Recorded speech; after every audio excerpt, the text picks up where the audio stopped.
This is WENR, the voice of Service Chicago, now leaving the air in favor of WLS. Good evening, everyone. You are now listening to WLS, the voice of Prairie Farmer, America's oldest farm paper, Chicago.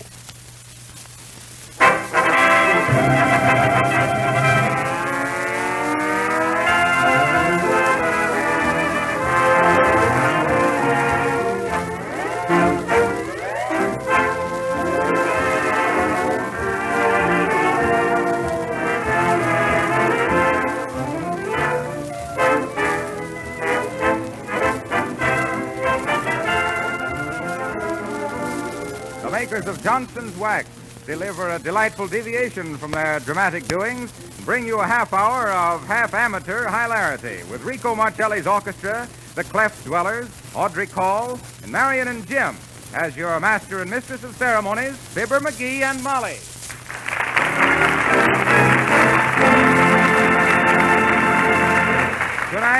Tonight we find Fibber and Molly at the Wistful Vista radio station, putting on an amateur hour. And, by the way, impersonating all the extra characters themselves. Hey, quiet, everybody, quiet. Quiet. Oh, we're on the air. Say, Harpo, while Molly and me are kind of getting things arranged here, why don't you tell the listeners something about Johnson's Wax? They probably ain't never heard of it. Why, don't be ridiculous, Fibber. Everybody knows about Johnson's Wax. Why, you can't mistake a floor that's polished with genuine Johnson's Wax. It has greater beauty, it's cleaner and easier to care for. Why, Johnson's Wax protects the surface from wear. I'm sorry, Harpo, but we got to let the other amateurs have a chance now. Well, I can wait. Now, listen, Molly. You get them started whilst I go over and see what we can use to choke them off with. Why, all you need is a great big gong, McGee. Good idea, Molly. I'll go get it. Oh, now, let me see. Who will I call on first?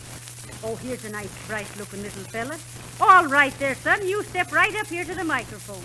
Now, don't you be nervous. Who's nervous? Well, now, I thought you was.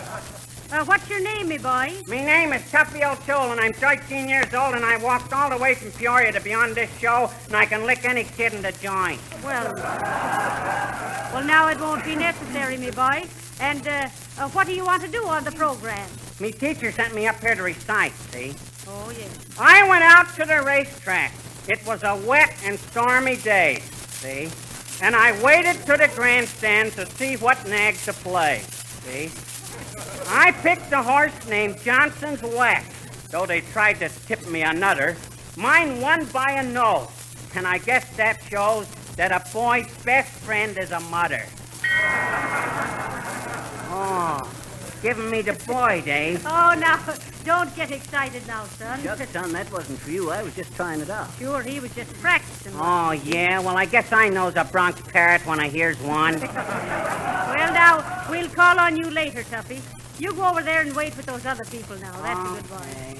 Well, now, who's next, Fibber? That there dark, heavy-set fella there. Step up the microphone here, bud. What's your name? Rico Marcelli. What's yours? Fibber. Say, who's asking the question here? What you want to do, Marco? Rico. Oh. I have brought my band with me. We walked all the way from Peoria to be on this show. Walked all the way from Peoria, huh? The whole band? I always did say the piccolo was better than the bass drum for marching. What you boys want to play, Marco? Rico Marcelli, and we went to play No Strings. Well, it takes a lot of brass to play a piece with no strings. Now, go ahead, boy.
throbbing upon a tree, like a sailor that goes to sea, like an unwritten melody, I'm free, let's see. Bring on the big attraction, my deck's are clear for action, I'm fancy free, and free for anything fancy.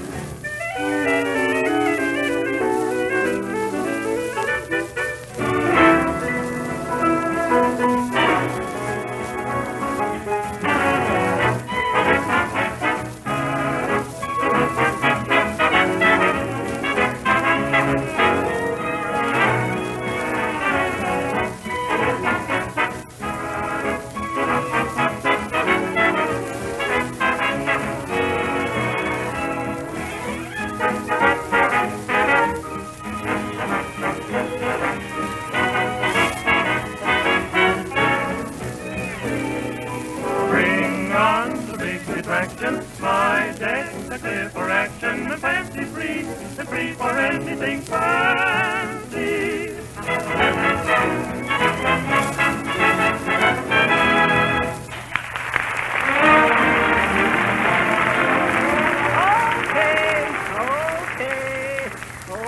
Okay.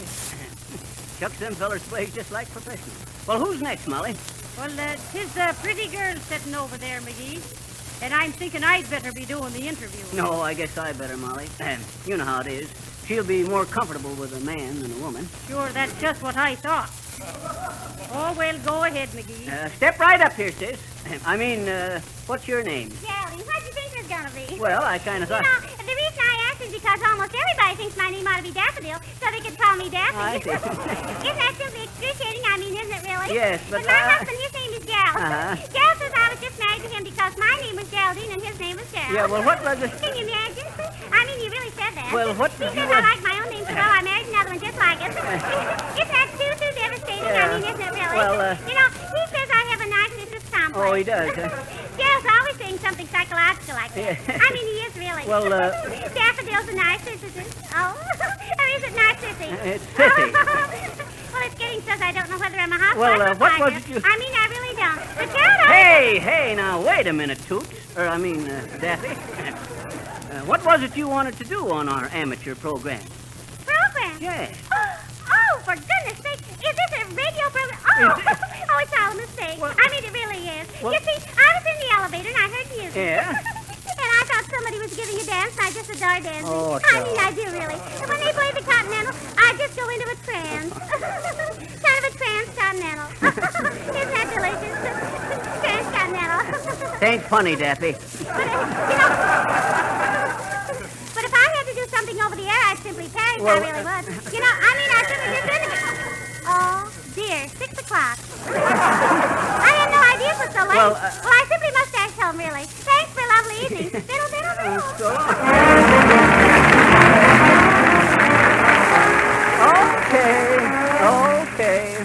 Okay. Might be a good idea if the elevators quit running for a while, Molly. Why, McGee? So as we wouldn't get any more like her? No, so she'd have to run down. Don't you get it, Molly? I says she's all wound up, and I says if the Ain't elevator... funny, McGee. Okay. Well, now, who's next? Now, let's see. Oh, yeah. The little gal over there with the fiddle. Hi there, Toots. Come on over here. My, she's real sweet, That's isn't it. she? And what's your name, dear? Audrey Carl. And I've walked all the way from Peoria to be on this program. And your telephone number? McGee, now listen, we don't have to know that. Oh. Well, I know we don't. Oh, well, I just thought if I ever had any call to call, I'd give call a call. You a soprano, baby? And why should a soprano be carrying a fiddle, McGee? Those people wouldn't take her for a soprano. You're a fiddler, eh, Audrey? That's Oh, right. Audrey, is it? Miss call to you, McGee. Oh, excuse me.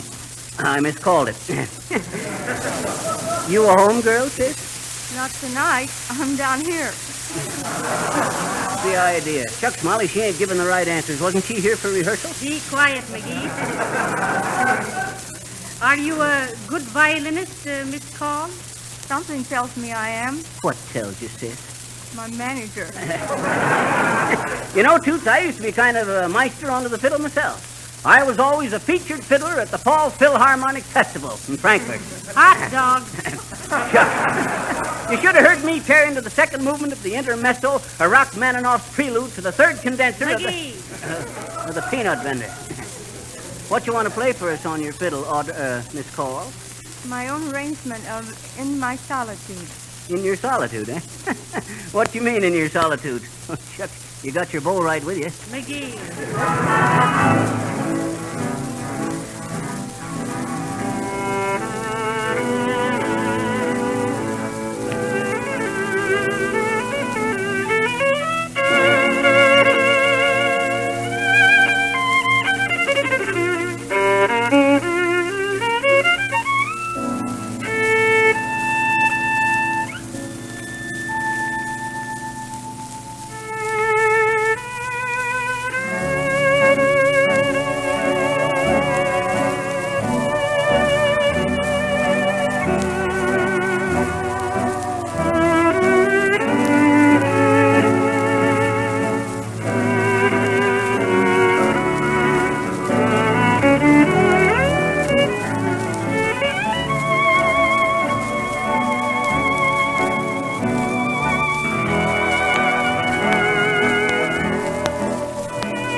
She was real good, wasn't she, McGee?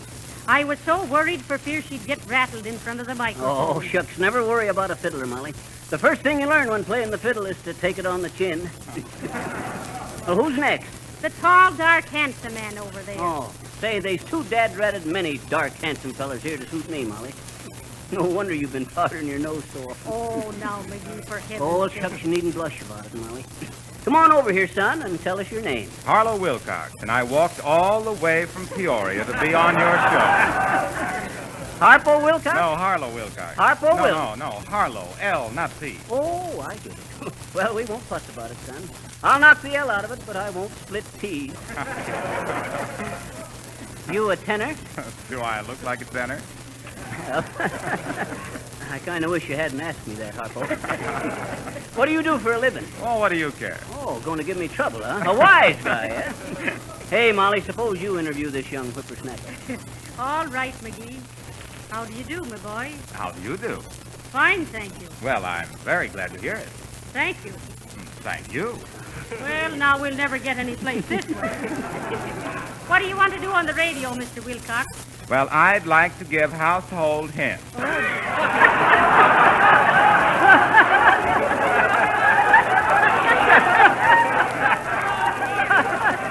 Household hints. A big bruiser like him giving household Well, hints. be quiet, McGee. Go ahead, son. And don't be nervous. Wait a minute now. Wait. Face the microphone this way. Like That's- this. That's it. Now go ahead. All right. Friends, my first household hint is this. You can actually cut your daily housework about in half by waxing your floors, furniture, and woodwork with Johnson's wax. Now, why?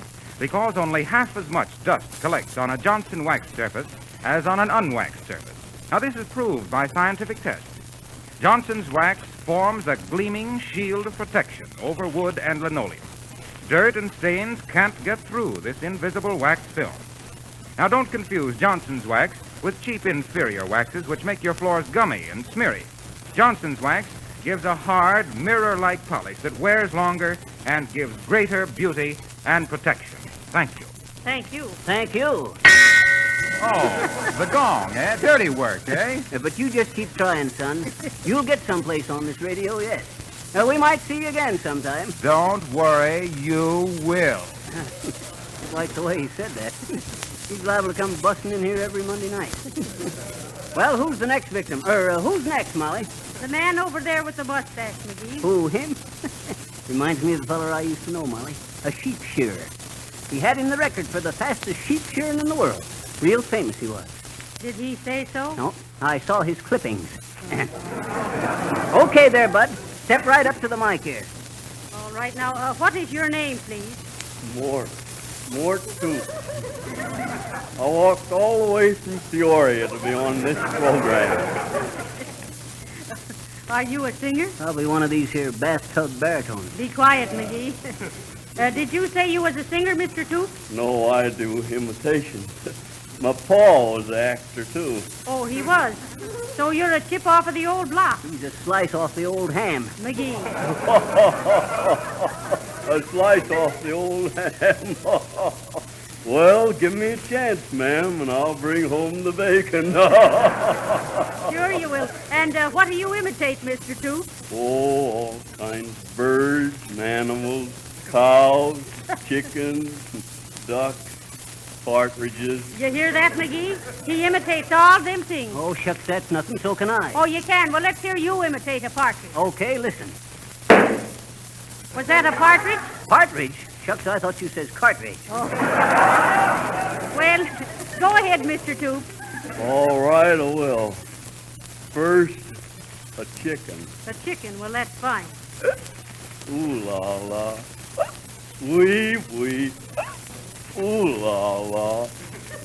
What kind of a chicken was that? Stewed with French fried potatoes. Now, what do you think of that, McGee? Ain't funny, Molly, but give the feller another chance. All right, then. What else do you want to imitate, Mr. Toop? Well, I'll tell you, ma'am. I was listening to the radio the other night, and I heard a feller give an imitation of wallpaper. Wallpaper. I'd like to show you my imitation of a Persian rug. A Persian rug, is it? And how do you imitate a rug now? Like this.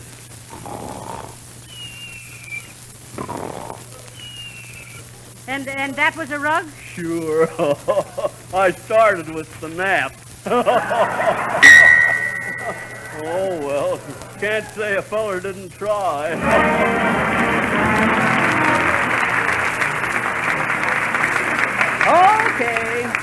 Okay. Just a mite there, brother. Just to show there ain't no hard feelings, here's some Johnson's wax to take home with you. Might use some of it to polish up your imitation. Well, who's next, Molly? I think if we call on this... Can I be next, please? Can I, please? Oh, hello there, little girl. Hello. My, she's real cute, ain't she, McGee? You betcha. What's your name, dear? Yes. Teeny. Oh, Teeny. Yeah, you here all alone, Teeny? No, there's lots of people here, I bet you. No, I mean, did you come up here all alone? Oh, no. Mrs. Thomas brought me. Oh. We came all the way from Peoria to be on this show. Oh. Mrs. Thomas is my aunt, only she isn't my really and truly aunt on account of I haven't got any aunt, I bet you. Oh. So Mrs. Thomas brought me, and that's her over there, see? Right there. Well, you're kind of a cute young'un, ain't you? I guess so. Well, now, what do you want to do on the air, Teeny? What you going to do first? Sing, dance, card tricks, or you going to give us some more imitation? I'm going to sing, I guess. Oh. You a soprano or a contralto? Oh, I'm teeny. I better lift her up to the microphone here, Molly. No, get that little platform for it to stand on, McGee. Okay. There you are, Weenie. Not weeny, teeny. Oh, no, yes. Now, you aren't scared now, are you? No, I guess I am kind of bit. Well, sure. Now, you'll be okay. Now, what you want to sing, Teeny? I'm going to sing Shirley Temple's new picture. Animal crackers in my soup. Just animal crackers in my soup. Animal crackers in my soup. Monkeys and rabbits loop the loop. Got your teeth, but I have fun. Slowly, animals one by one. In every bowl of soup I see lions and tigers watching me. I make them jump right through a hoop. Those animal crackers in my soup. When I get hold of the big bad wolf, I just push him under the ground. And then I bite him in a million bits and I gobble him right down. When they're inside me where it's dark, I walk around like Noah's Ark. I stuff my tummy like a goose with animal crackers in my soup. Animal crackers in my soup do funny things to me. But it makes me think my neighborhood is a big menagerie. Whoa! Whoa! For instance, there's our janitor. His name is Mr. Klein. And when he hollers at us kids, he reminds me of a lion. Wow, some lion, huh? The grocer is so big and fat and has a big mustache. He reminds me of a walrus just before he takes a splash. He takes a splash. He takes a right in the gut. Animal crackers in my soup. Monkey and rabbits loop the loop. I stuff my tummy like a goose with animal crackers in my soup.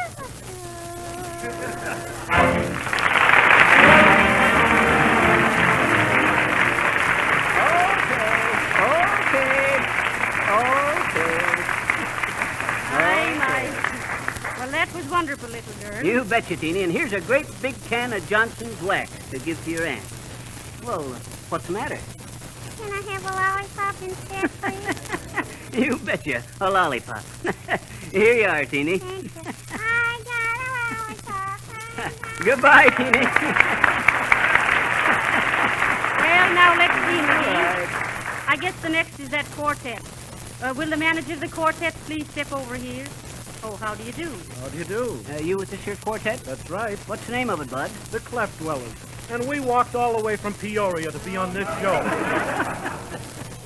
Well, what's your vocation? The last 2 weeks in August. Shucks, I know the answers, too. No, I mean, what do you do for a living? Oh, we all work in the post office in Peoria. Oh, in the post office. I see. Kind of a male quartet. You know, I used to be quite a quartet singer myself. Sweet Adeline McGee, they called me. Sweet Adeline McGee, the C-sharp taco of Saugatuck. Oh, McGee, stick to your interview. Okay. Listen, Bud, what you boys want to sing first? We'd like to sing Victor Young's Sweet Sue. Okay, Bud, now go right ahead.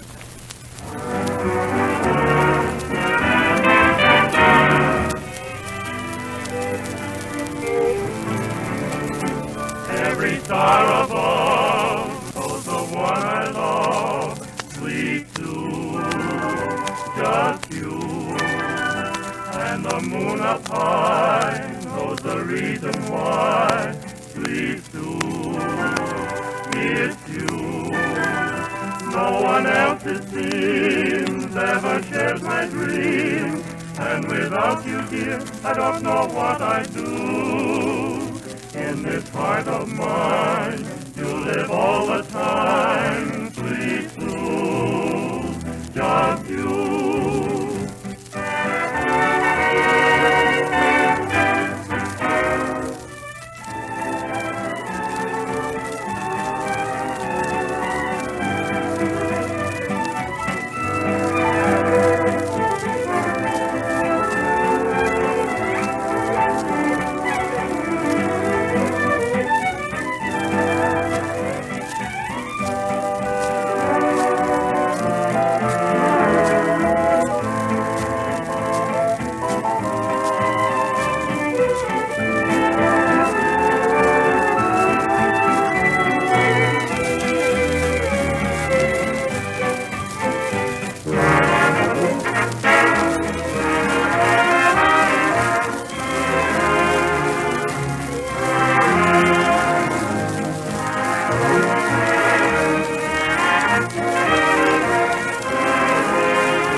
remember, the telephone number in Peoria is 00...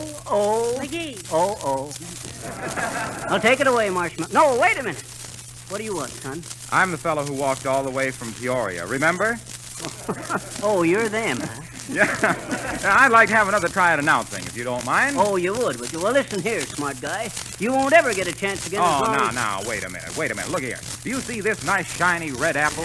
Well, yeah. Well, see the polish on it? Yeah, but don't tell me you polished that with Johnson's wax. Of course not. Nature saves me the trouble. What you mean, nature? Nature protects leaves and fruit with an invisible coating of wax. Rub an apple and see how it takes on a gleaming polish. Housewives can learn a valuable lesson from Mother Nature. Genuine wax will protect your floors and furniture against scratches, stains, and dirt, and keep everything in the house shining and clean. But when you're buying wax, don't think just any wax will do. There's all the difference in the world in quality and results. Insist upon genuine Johnson's wax. It gives greater beauty and longer wear.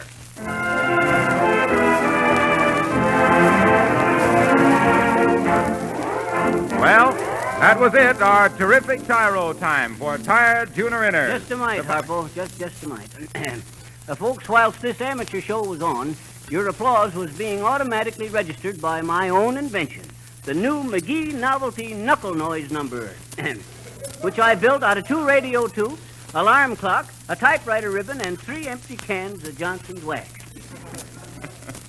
Well, this here machine showed that the most applause was got by... Get back there, Harpo, not you. The most applause was got by little Teeny. Step up here, Teeny. There.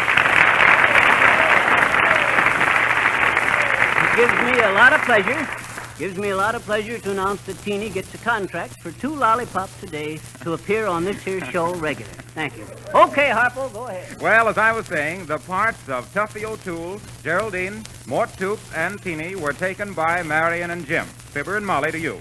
And they invite you back next Monday at this same hour when they have prepared a reunion of McGee's.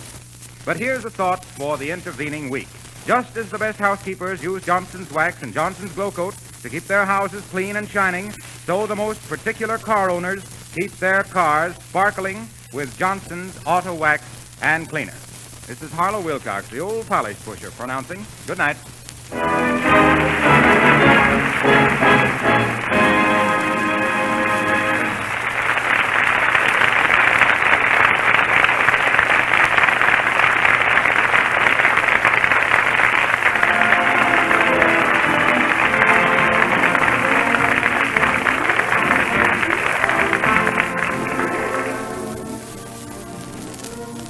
Selection No Strings is from Top Hat. Fibber, McGee, and Molly come to you from our Chicago studios.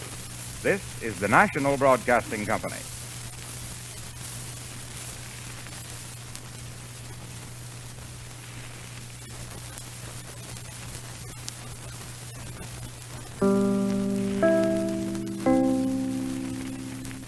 Your station is WLS, the voice of Prairie Farmer, America's oldest farm paper, Chicago. Oldest farm paper, Chicago.